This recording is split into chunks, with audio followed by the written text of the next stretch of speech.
Okay, so for my reflection over the chapters, I just kind of jotted down some notes as I read. So if you see me looking off to the side, that's what I'm looking at. For the first section of the reading, which was about knowing what it means to be a teacher in a 21st century, some of the notes I wrote down was that I will need to manage challenges successfully, and remember that all teachers are having to deal with the same stressors, and that I'm not alone in that. I'll need to be professional, set aside time to self-reflect in order to be an effective teacher. I need to collaborate and learn from mentors. I need to seek criticism and feedback on my performances and then use that feedback to adapt my lessons and make them better. I'll need to set and achieve professional goals. And I think one of the most important points this chapter made was that I need to learn to manage my stress. And I think that will be really important. The second section was about developing the practical skills that I'll need to manage a classroom. So the first point that I wrote was that I'll need to make my work area in the classroom comfortable for me, which I feel like is really important because I'll obviously be in the classroom a lot and doing a lot of work. So whenever I'm grading or working on lesson plans, I obviously should be in a comfortable and organized area. I'll need to prioritize my tasks in order of importance, so that way everything gets done and my goals are met. I'll need to maximize my time that I spend in school by writing reminders, using a planner, completing my tasks on time, preparing ahead of time, etc. And I'll need to make my classroom inviting, with also keeping the flow of traffic in mind. The third section was about collaborating with others in my school and community. So the first point was about sharing ideas and materials with my colleagues because it'll help me save time. I need to seek guidance from my peers because that way it can increase my self-confidence. I also wrote down that perfect attendance for teachers is really important because our absences not only affect the teachers but also our other colleagues. So really it affects the whole school when we're gone. I'll need to form relationships with the support staff and familiarize myself with the faculty manual.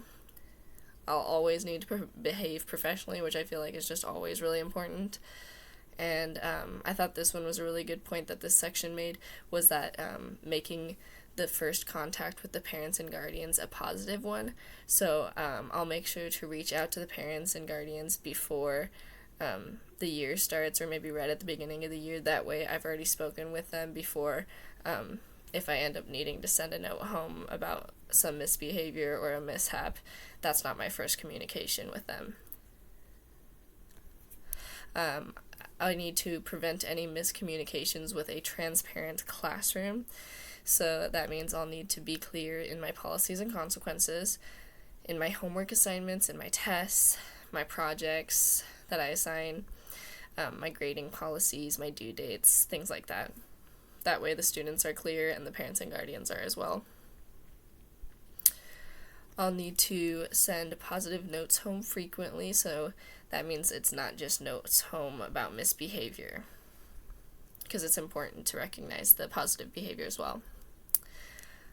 Also be sending home newsletters, which I think I'll probably do 2 or 3 times a week, and that way I can keep my parents and guardians in the loop. So that'll be highlights of our learning and reminders about important dates or assignments coming up. The fourth section was about beginning a successful school term. So this basically just talked about your first day of school and how it's kind of sets the tone for the whole year. So it's a really important day, and the whole first week is really important.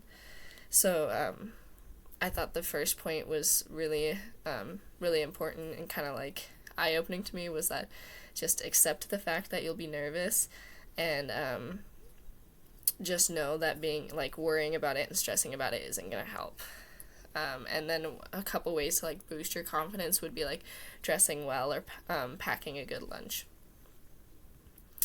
The six priorities for your first day would be taking charge of your class, calming your students' fears, introducing yourself, engaging your students' minds with an engaging lesson, beginning to teach the classroom routines, and beginning to build a classroom community.